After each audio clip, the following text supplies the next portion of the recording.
Nunca te diré cómo fui hundiéndome día tras día en esa tierra de las fieras. Así empieza el cuento Las fieras del famoso escritor argentino Roberto Alt. Pero ¿qué significa si un narrador nos dice antes de empezar un relato que no nos va a contar nada? Yo soy Gregor Mati, estudiante de Literaturas Comparadas de la Universidad de Viena, haciendo un Erasmus aquí en la Facultad de Filosofía y Letras de la UGR, y hoy voy a tratar de acercarles a esta pieza literaria única de las fieras.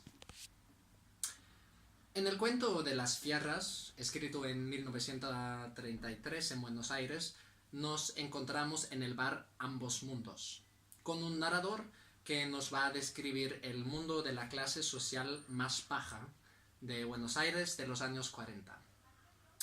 Él está también en ese bar, un lugar oscuro y brutal, con unos compañeros más que precarios. Son ladrones, criminales, traficantes de armas que explotan a prostitutas, violan a niños y hasta matan. Bastante brutal, ¿no? Pues, según Roberto Alt, que se crió en una familia pobre también y por lo tanto conocía esa vida, no hace más que mostrar la realidad social de las personas que vivían al margen de esa gran metrópolis de Buenos Aires de aquel tiempo, con un lenguaje exhaustivo y haciendo que cada palabra nos recorra las venas y nos deje helados.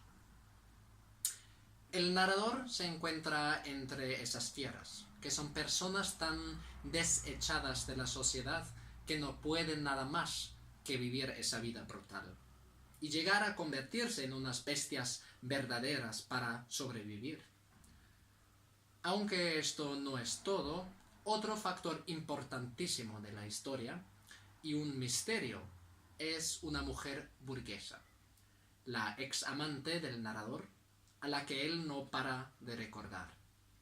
De hecho, sus reflexiones pesimistas, su descripción de la brutalidad y violencia cotidiana, son dirigidos a ella, a modo de, digamos, una confesión.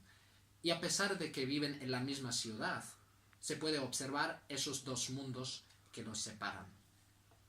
Nosotros, como lectores, no sabemos qué ha pasado entre ellos, es el punto ciego. Pero parece que el narrador ha perdido a esa mujer. Y por eso se está hundiendo en el mundo de las fieras. Y comparte el dolor que sienten ellos por la violencia omnipresente. En todo el relato solamente aparece una otra mujer con nombre, Tacuara. Ella es una prostituta con quien el narrador está teniendo relaciones. Las prostitutas, que son explotadas y aparentemente indefensas, son las figuras más marginales de este mundo de la clase baja. Pero Tacuara es la única figura femenina que tiene una voz propia en todo el cuento y que conoce el secreto del narrador, lo que ha pasado entre él y su ex amante burguesa. Pero ese parece contradictorio, ¿no? Que una prostituta que es objetivada y explotada parece más valorada por el narrador que una mujer burguesa. Y es exactamente aquí donde se muestra la crítica del propio autor, de Roberto Alt, contra el matrimonio y la hipocresía de la clase alta.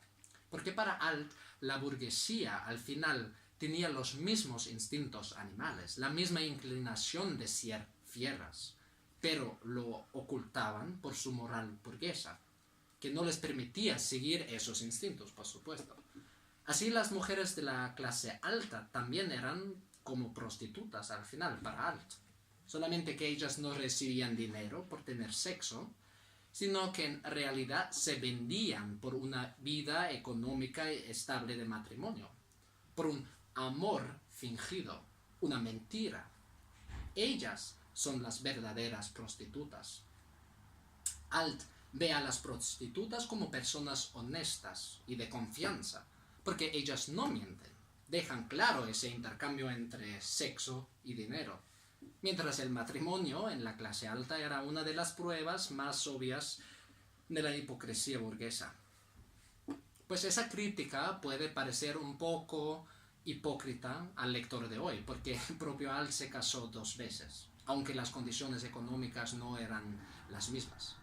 Pero bueno, esa contradicción es la lógica de los artistas, ¿no? Pues ya entramos un poquito en la poética del autor.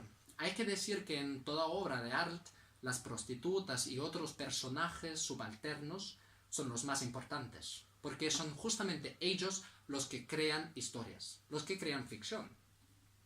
Y volviendo al relato de las fieras, pues no pasa mucho al final, es decir, no hay una evolución de los personajes, no ocurre ningún hecho significativo, todo se queda estático. El narrador no hace nada más que recordar su vida anterior con esa mujer burguesa, mirando afuera del bar ambos mundos a través de la ventana, sentado al lado de sus compañeros. No hay acción entre ellos, no hay comunicación. Todos ellos parecen inmóviles, pasivos, sin ganas de hacer nada excepto acordarse orgullosamente de sus hechos y acciones violentas. Pero esa pasividad, ese vacío, ese silencio, es el mensaje fundamental del relato. Las fieras, las personas más despreciadas de la sociedad, están encerrados en su mundo violento, víctimas de la jerarquía capitalista, que no les da voz, que no les permite ser escuchados. Entonces, ¿para qué hablar? No hay posibilidad de salir de ese mundo de dolor y brutalidad para ellos, y por eso no pueden hacer nada más que rendirse a este destino cruel. Pues esta crítica se manifiesta con la metáfora del bar de ambos mundos. La sociedad capitalista y moderna separa la clase alta, la que está fuera del bar, de la clase baja, la que está dentro. Ellos son las fieras, los parásitos de la sociedad, que no contribuyen nada a la economía capitalista porque no trabajan, no producen, ni tienen hijos, y por eso están encerrados dentro del bar, de su mundo violento de la clase baja. No pueden salir de ahí, sino que solamente pueden ver el mundo de afuera por el vidrio, que es la separación entre ambos mundos.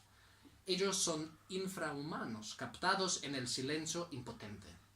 Sin embargo, esa sociedad burguesa, podemos comprobar en el cuento, que también consume violencia. Va a prostíbulos, compra armas, pero cuando sale al sol, caminan por la calle siguiendo su moral y ignorando lo que hay dentro de ese vidrio. Entonces, yo os pregunto ahora a vosotros, ¿quiénes son las verdaderas fieras? ¿Son ellos de afuera superiores a los personajes que hay dentro del bar? ¿Por qué no hacen algo? O más bien, hacemos algo nosotros para remediar y acabar con ese mundo. ¿Hasta qué punto han avanzado las cosas desde ese Buenos Aires de los años 40? Pues espero que ahora tengáis ganas de leer este cuento de tan solo 14 páginas y reflexionéis sobre en cuál de los ambos mundos nos encontramos nosotros.